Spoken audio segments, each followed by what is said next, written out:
Halo, halo. Halo, halo. Apa kabar? Backlog gak? Backlog gak?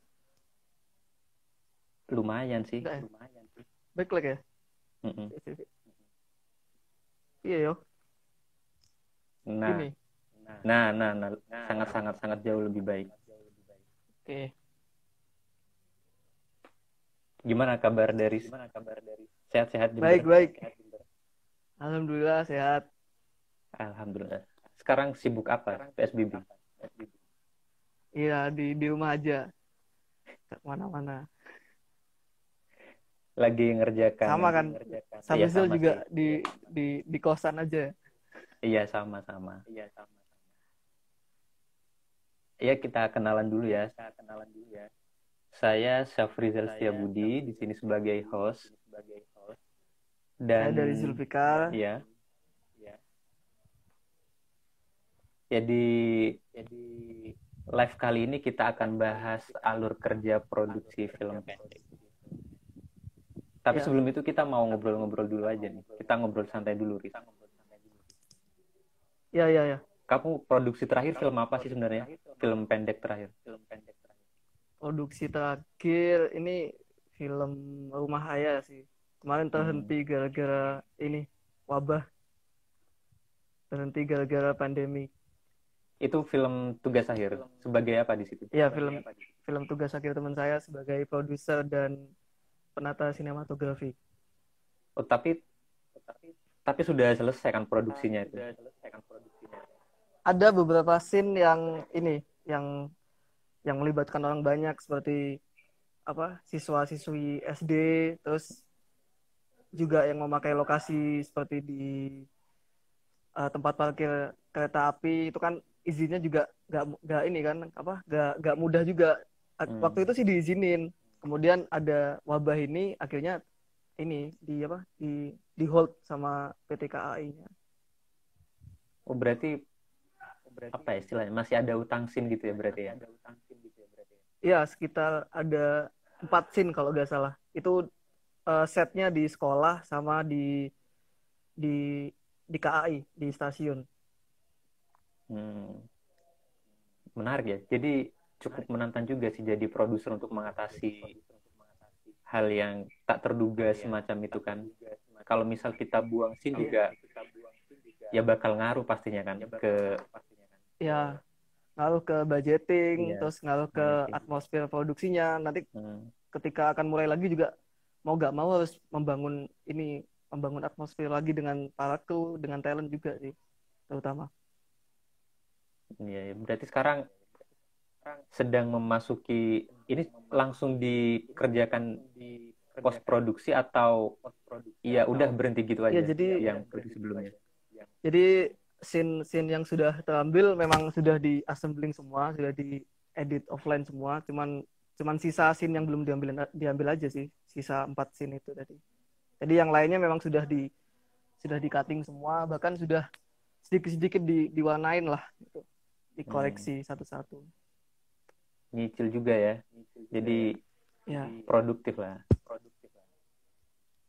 eman kan, jadi daripada gak ngapa-ngapain, syuting juga enggak kan.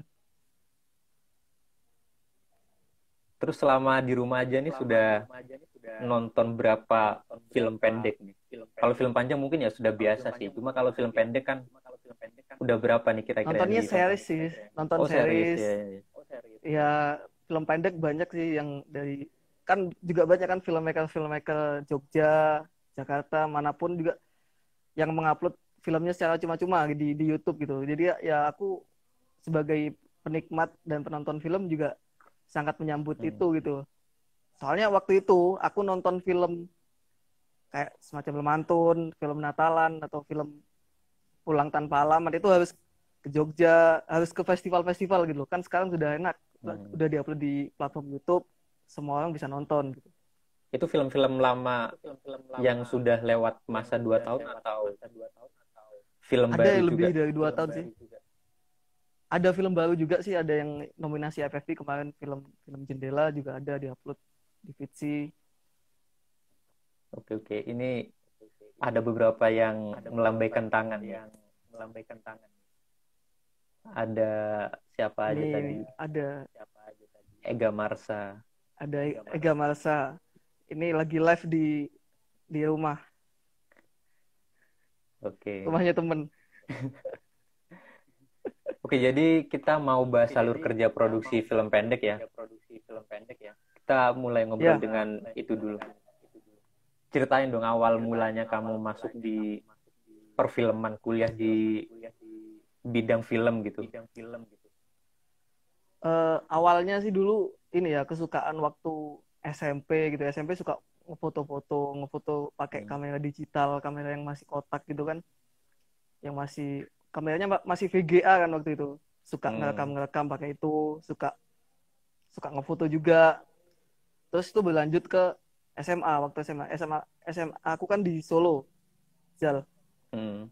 Jadi waktu itu aku sama teman-temanku kayak bikin semacam kelompok gitu, kelompok yang menyukai video dan film dan sejenisnya lah, yang suka media gitu. Media ya, ya. Kita bikin kelompok, lalu bikin film-film lah dari SMA, bikin video kreatif, terus ikutin lomba dan beberapa juga juga pernah menang juga gitu. Wow. Dan pada akhirnya waktu waktu sudah lulus, aku cari info, ternyata di Jember ada prodi TV film gitu. Ya aku apply aja di PSTF UNED gitu. Waktu itu ngeplay lewat SNMPTN gak keterima, akhirnya lewat SBM baru keterima gitu sih. Nah, dulu tuh pas di SMA-nya kan bentuk kelompok produksi, kelompok yang Ya, penyuka media itu ya. Itu sampai ya, bentuk ekstrakurikuler gitu atau ya emang kelompok independen aja? kelompok independen sih, lebih ke independen. Terus juga pas Ka- SMA itu untuk gimana ya? Kamu ngatur produksinya gimana itu dengan teman-teman ngatur dari jadwal Oh ya, belajar, jadwal wak- sekolah gitu. nah, waktu itu kan ya boarding school gitu kan, jadi ada waktu untuk kegiatan kegiatan asrama juga kegiatan sekolah gitu kan. Jadi Hmm. waktunya ya di sela-sela siang. Jadi kita gak tidur siang itu dipakai buat buat proses kreatifnya, entah itu syuting, entah itu apa membuat skenario nya. Waktu itu masih acak-acakan gitu ya. Masih belum tahu film itu apa, masih belum tahu bikin skenario itu gimana, masih belum tahu cara cara pakai kamera yang benar seperti apa tuh belum tahu waktu itu. Nah, terus kamu masuk PSF jadi lebih ngerasa punya lebih banyak waktu juga pastinya ya untuk Nah, ya belajar film juga itu. lebih lebih bisa fokus. Hmm. Ya memang awalnya waktu masuk PSTF ketertarikan utamanya memang waktu itu memang belajarnya dari awal memang ke kamera departemen gitu kan. Memang teman-teman sendiri juga mempercayai aku gitu setiap film sebagai penata sinematografi dari awal kuliah dulu sampai menjelang akhir-akhir kelulusan ini, waktu praktika dokumenter kalau nggak salah saya coba jadi ini sih, jadi apa, jadi produser. Akhirnya Dari keterusan, hmm, ya keterusan sampai sampai sekarang biasanya double double job desk gitu, jadi produser sekalian DOP, penata sinematografi gitu. kalau dihitung-hitung mulai kamu dari masuk PSTM nih ya sampai sekarang yang terakhir kemarin produksi terakhir udah Hmm, berapa film yang kamu turut terlibat? lebih dari 10 sih. Kalau ngitung berapa ya? Kayaknya lebih dari 10 gitu ya. Cuman Hmm. yang benar-benar aku apa ya? Maksudnya itu kan proses gitu ya. Yang benar-benar aku bisa menikmati prosesnya itu ya ketika aku berproses sama teman-teman yang sekarang filmnya bisa ditonton di platform online ataupun yang baru rilis kemarin itu sih. Dari 10 tadi itu Beberapa. kebanyakan di departemen kamera emang atau gimana? Iya, kebanyakan memang di departemen kamera, entah itu jadi DOP atau jadi asisten kamera atau jadi technical director kayak gitu. Tapi juga banyak sih yang jadi departemen produksi juga. Kebanyakan Hmm. double job desk itu, double role ya. Jadi produser sekaligus penata sinematografi. Terus kenapa tuh sekarang lebih apa ya? atau juga turut terlibat dalam prosedurial, bahkan kamu lebih memilih jadi produser? Karena menurutku gitu ya, ketika aku jadi apa DOP gitu kan, eh, ruang-ruang kerjaku itu terbatas. Eh, sementara imajinasiku itu seakan-akan dibatasi sama si produser ini gitu. Nggak boleh ini, nggak boleh itu. Nah, Hmm. gimana aku berinisiatif gitu. Gimana kalau produsernya aku sekalian gitu, biar biar ruang gerakku nggak terbatas gitu. Soalnya memang ketika aku juga ikut ikut sebagai DOP gitu ya, eh, produksinya menurutku ada yang kurang rapi gitu. Nah, aku pengen memperbaiki yang kurang rapi itu di produksiku sendiri. Nah, caranya dengan gimana? Caranya dengan menjadi produser itu gitu. yang Soalnya kamu aku gimana ya? Anaknya lebih suka sesuatu yang rapi kayak gitu. Terstruktur, tertulis semuanya runut seperti itu. yang kamu maksud produksi rapi dan gak rapi emang gimana? Ya mungkin ketika breakdown. Halo Rizky Awang. Oh, gak denger ya? Gak dengar, gak dengar. Eh, yang kamu maksud produksi rapi dan gak rapi itu indikasinya dari mana sih, indikatornya? Jadi kadang memang ya kita kan tarafnya masih belajar gitu kan, masih masih film study gitu kan. Kadang memang semuanya masih taraf belajar. Aku juga mempelajari kesalahan-kesalahan dari sebelum-sebelumnya. Entah itu dari breakdown-nya, entah dari budgeting-nya, entah dari timeline-nya, atau dari development ceritanya, entah itu waktu pasca produksi juga. Kenapa biasanya pasca produksinya tuh lama banget? Kenapa sih apa faktor yang menyebabkan pasca produksi lama banget? Aku pengen pengen langsung tahu gitu kenapa. Akhirnya ketika aku jadi produser, aku gak mau pasca produksinya lama. Aku mau filmnya ini jadi sesuai target seperti itu. Gitu. Contoh-contoh apa gak rapinya seperti itu sih. Ya, menarik, cukup menarik ya.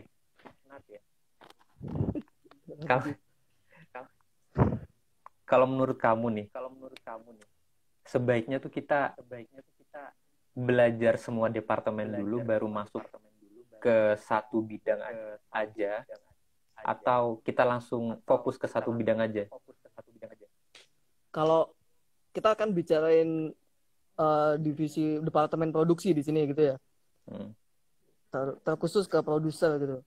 Ya mau nggak mau, kalau kalau kita sebagai produser kita harus tahu seluk beluk departemen yang kita bawahi, departemen suara, departemen kamera, artistik, eh, pasca produksi dan lain sebagainya gitu kan.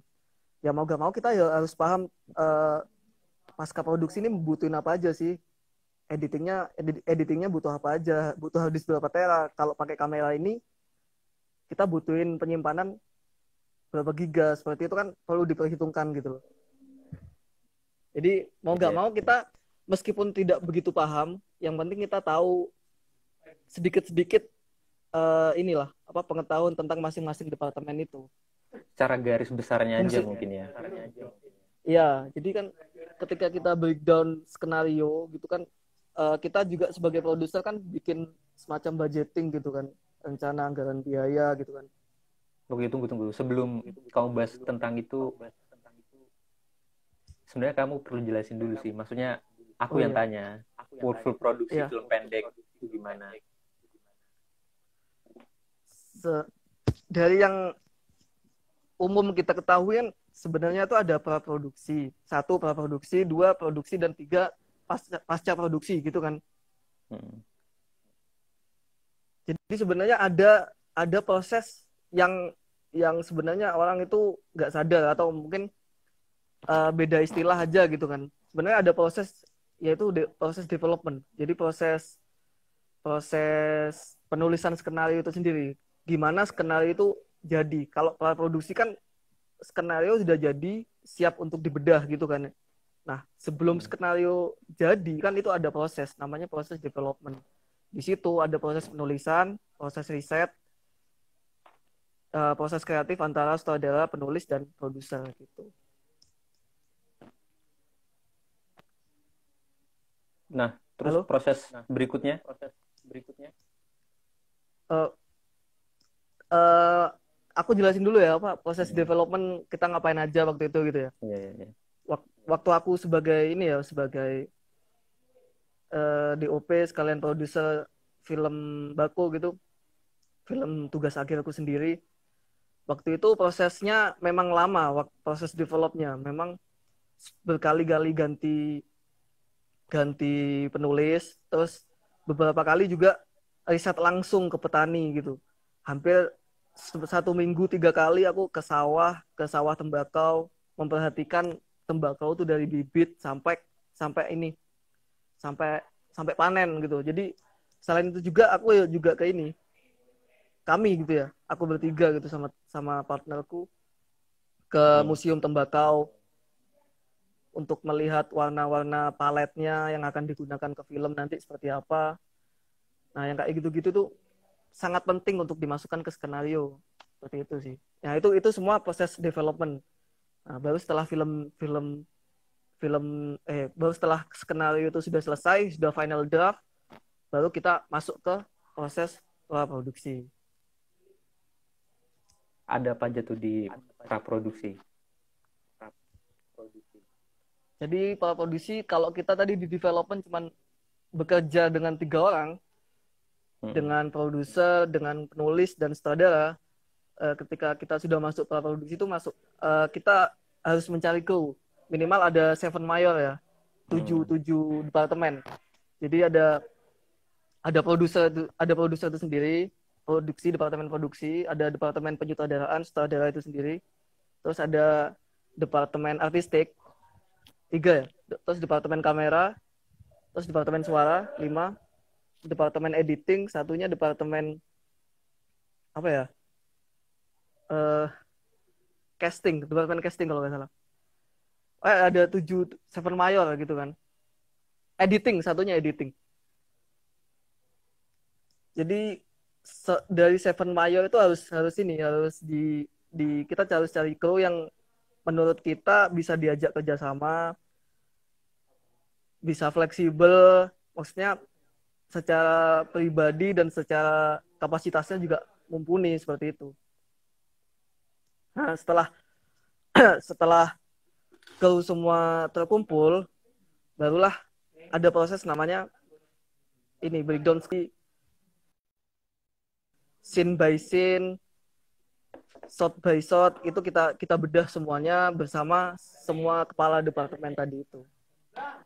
Kepala departemen kamera ini nanti di scene 1 membutuhkan extras berapa, talent utamanya berapa, terus movement kameranya seperti apa.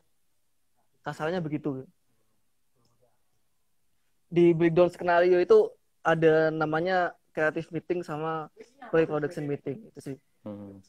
Jadi kita tahu setelah di breakdown scene 1 ini membutuhkan biaya berapa untuk untuk syutingnya seperti itu.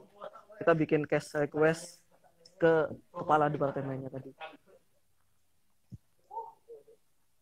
Oke.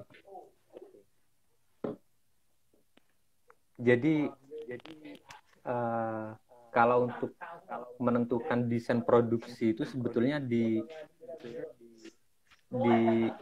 tahap mana tuh? Di development atau di praproduksinya sebenarnya?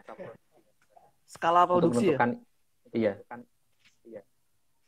Jadi kalau skala produksi itu sebenarnya ini skala dalam bentuk apa ya? Maksudnya budget atau Iya, ya, bisa bisa dari atau budget juga sih. jadi sebenarnya ketika kita pas waktu development itu yang aku nggak dapetin ketika aku nggak jadi produser gitu kan. Ketika jadi produser aku sudah bisa mendesain film ini dari development. Jadi film ini aku mau bikin film yang murah lah, yang bisa dikerjain cuma 5 orang atau 3 orang aja, krunya talentnya cuma 1 kayak gitu kan, aku bisa develop waktu penulisan skenario itu gitu kan. Hmm. Tergantung ini sebenarnya, tergantung bobot naskah yang kita bikin nanti gitu. Yang kita bikin sebenarnya tidak ada produksi mahal atau produksi murah, yang ada tuh produksi efektif gitu kan. Efektif sejauh mana kreatif kita mengikuti budget atau budget kita mengikuti kreatif gitu sebenarnya gitu. Jadi sebaiknya budget mengikuti kreatif atau kreatif mengikuti budget? Nah, sebenarnya apa ya? Yang terpenting itu sebenarnya produksinya efektif. Jadi Oh sebisa di iya iya. awal. Jadi memang ketika kita memiliki budget yang besar untuk memang capaian artistik yang begitu tinggi, ya itu menurutku efektif gitu. Tapi ketika konsepnya ini ya, konsepnya yang ketinggian, cuman budgetnya gak ini tidak mengikuti, ya sama aja, bakal jadi jelek dong nanti. Ngepas-ngepasin budgetnya jadinya. Menarik. Lalu kalau di produksi nih, tanggung jawab dari produser tuh ngapain aja? Waktu ini ya, waktu proses produksi ya. Iya. Kalau aku kan waktu di lapangan, aku kan pegang kamera nih, ya gak sih? Iya. Jadi aku membutuhkan bawahan lah, maksudnya membutuhkan rekan. Nah, biasanya aku juga ini mengajak line produser gitu, produser pelaksana. Jadi dia yang menghandle semua kebutuhan produksi waktu syuting. Jadi dia handle konsumsi, handle laporan keuangan harian, terus semua kebutuhanku dia handle. Nah, dia dibantu siapa? Gak sendirian dong line producer tadi. Dibantunya sama asisten produksi. Unit production manager itu membantu si line producer itu sendiri. Kalau aku fokus ke kamera waktu syuting gitu.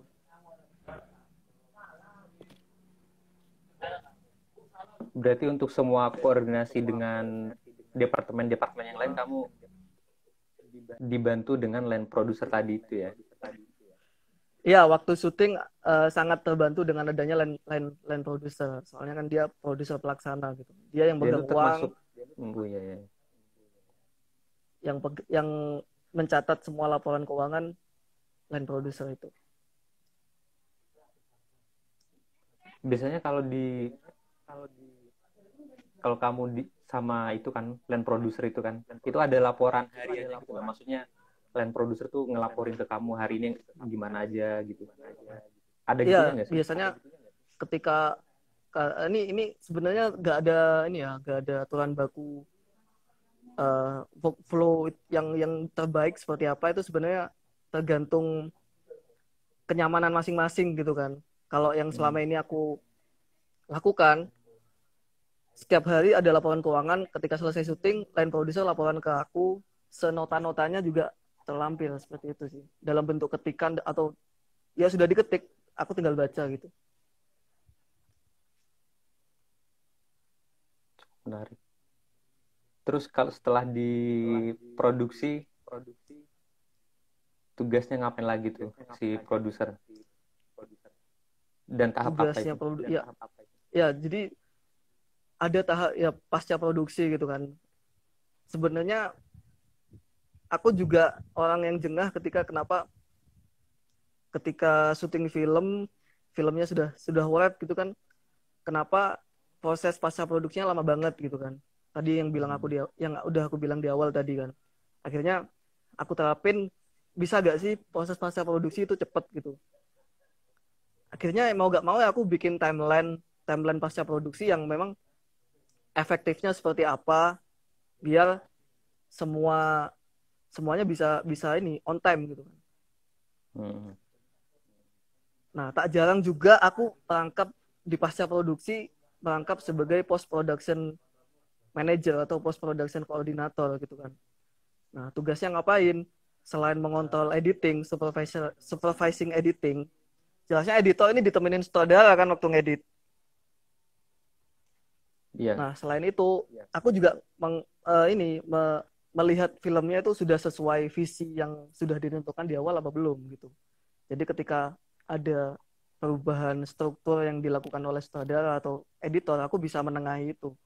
Nah, selain itu juga setelah film itu sudah pick lock ini istilahnya sudah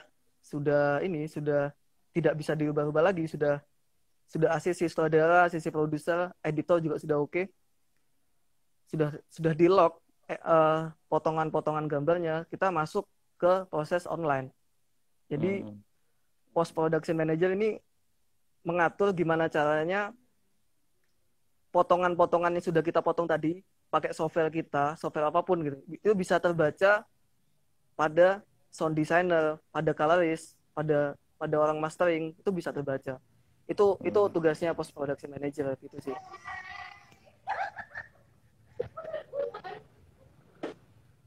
Iya, lanjut ke tahap berikutnya.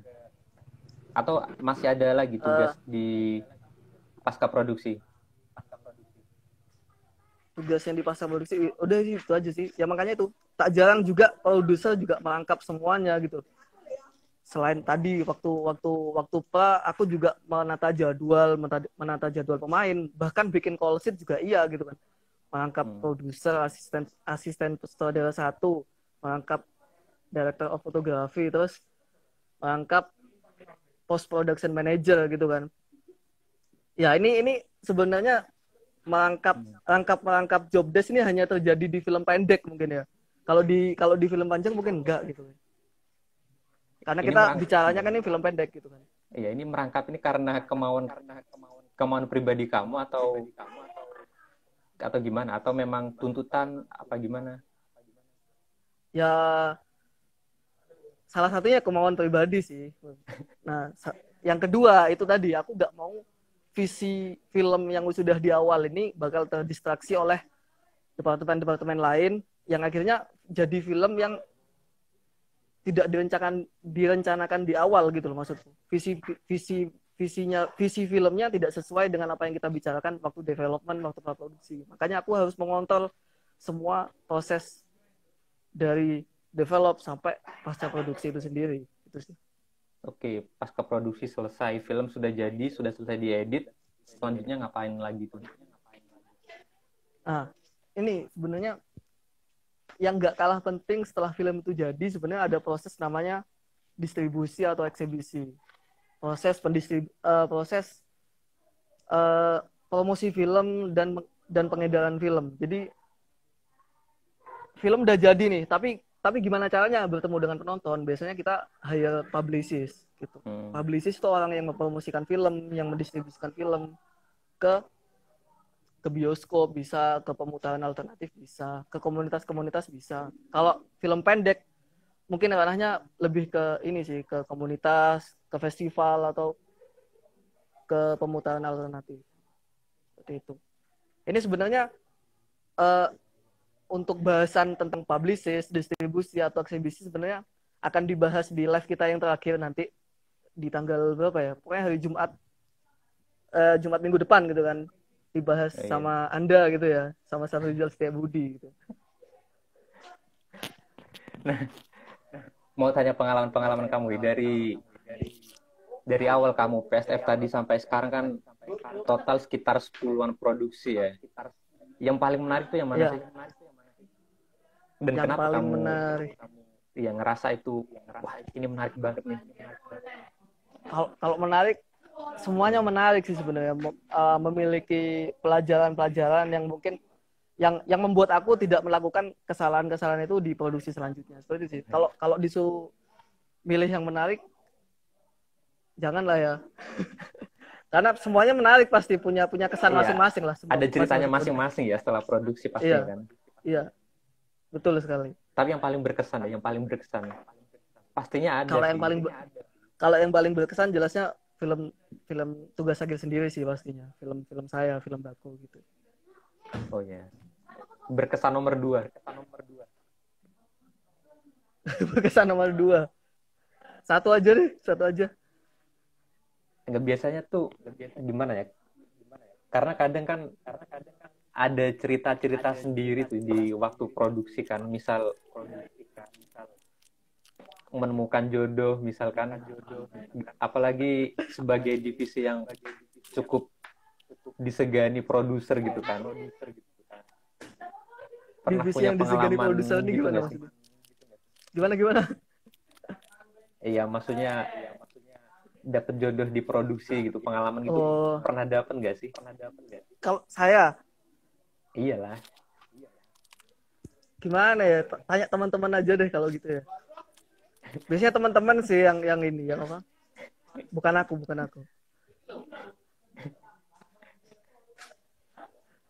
Jadi emang nggak ada produksi yang paling apa ya?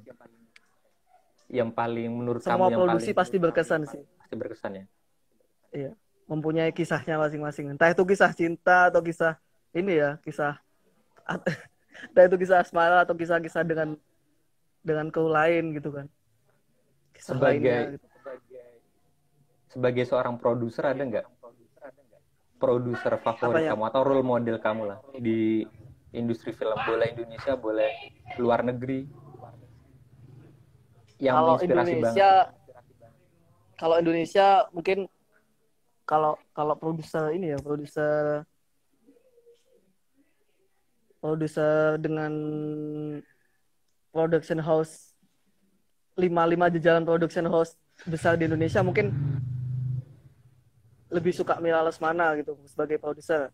Kalau mungkin Hmm. kalau di barisan set streamnya mungkin ada produser Yulia Evina Bara mungkin dari Jogja itu produsernya 56 film mungkin itu sih.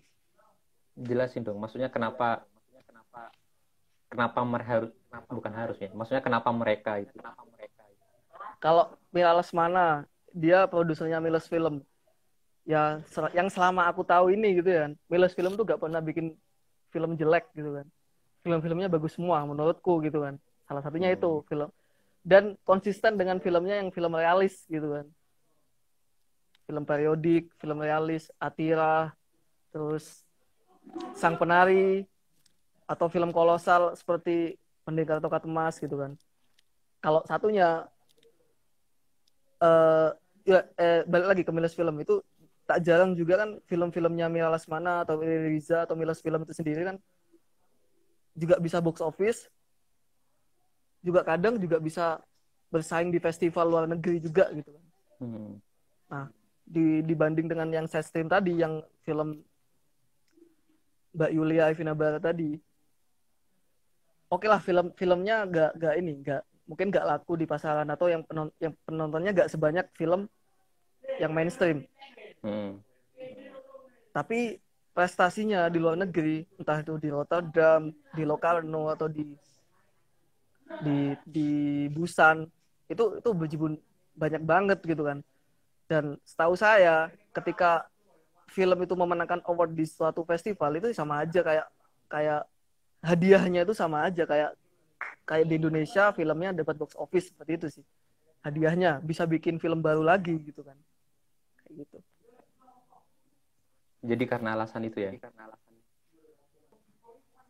Kalau misal Iya. eh, sebagai orang baru nih,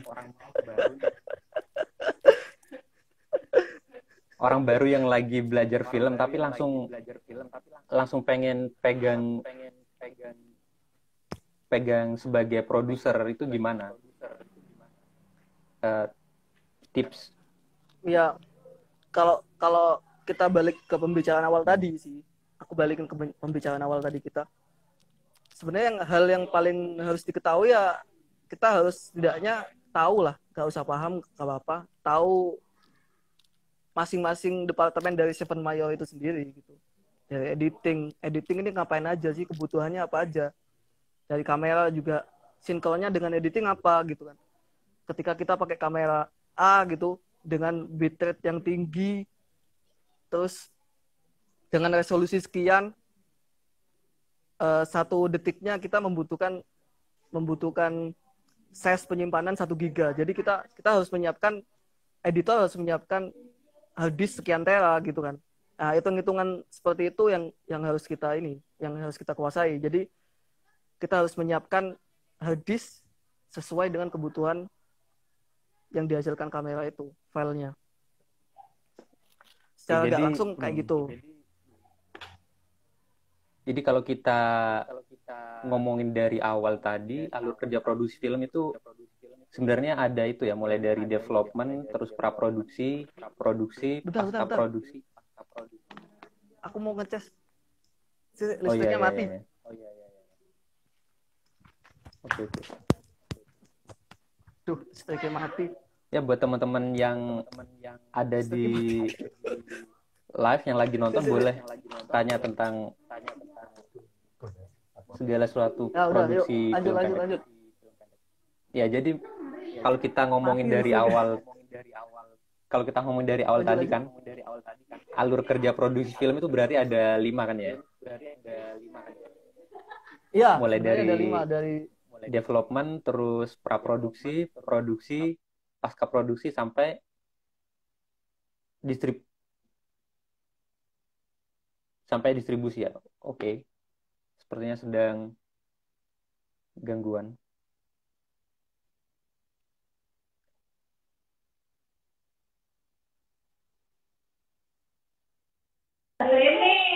Ya, Halo, halo. oke, halo. Halo. Ya, halo. Oke, masuk ya suaranya ya. Iya, iya. Gangguan sinyal. Maaf ya. Oke, oke. Lanjut lanjut. Terus juga intinya tuh kalau kita pengen belajar di produksi film ya, dan sebagai produser berarti kita minimal harus paham tentang secara garis besarnya dari job desk Seven Mayor tadi itu ya. Ya, betul sekali. Oke. Terus proyek ke depan apa nih dari Zulfikar? Ini sekalian promosi aja gitu ya. Hmm. Jadi Ya, apa? boleh. Besok hari Selasa tanggal 19 itu ada pagelaran film tugas akhir teman saya. Saya jadi produser di situ sekaligus post production koordinator tadi itu, sekaligus publicist, sekaligus distributor, sekalian itu semua. Banyak Jadi ya. yang belum daftar silakan daftar di link yang ada di bio-nya 14 Project. Bisa juga. Wah, sudah saya bahas tadi di awal saya. Oh, jadi ini pagelaran online ya. Ada apanya tuh? Kan Ya, kalau di pagelaran offline biasanya dapat booklet misalnya kan tentang filmnya. Kalau ini apa tuh? Kamu nyiapin apa? jadi eh, untungnya kita pagelaran online itu kita nggak perlu mengeluarkan banyak budget. Tentunya itu sih ya, budget untuk cetak buklet atau cetak poster gitu kan. Untungnya ya untuk mengganti itu semua gitu kan. Semua kayak poster, flyer atau electronic press kit kita kirim ke masing-masing email penonton yang sudah registrasi tadi itu. Jadi penonton bisa lihat informasi filmnya ini berapa menit, sinopsisnya seperti apa gitu, pakai kamera apa atau statement sutradaranya seperti apa. Itu bisa dilihat di press kit itu tadi sebelum menonton film itu. Oke, jadi gak perlu khawatir ya. Gak perlu khawatir gak dapat info tentang filmnya karena pasti Ya, dikirimi melalui email ya. ya juga bisa lihat teaser trailernya juga di masing-masing sosial media, di sosial medianya Epos Film itu. Oke ya, kita doakan semoga acara pagelaran online-nya lancar. Demikian untuk Instagram Live kali ini. Terima kasih banyak dari setelah meluangkan waktunya. Kita tunggu film-film barunya. Dan buat teman-teman yang baru gabung, kalian bisa tonton ulang live ini di IG Story 14 Project atau di YouTube channel 14 Project. Dan tetap ikuti Instagram kami karena di minggu depan kita akan ada sesi live lagi yang pastinya gak kalah seru dengan live kali ini. Oke, sampai jumpa dari terima kasih semuanya. Selamat menunggu buka. Selamat menunggu buka.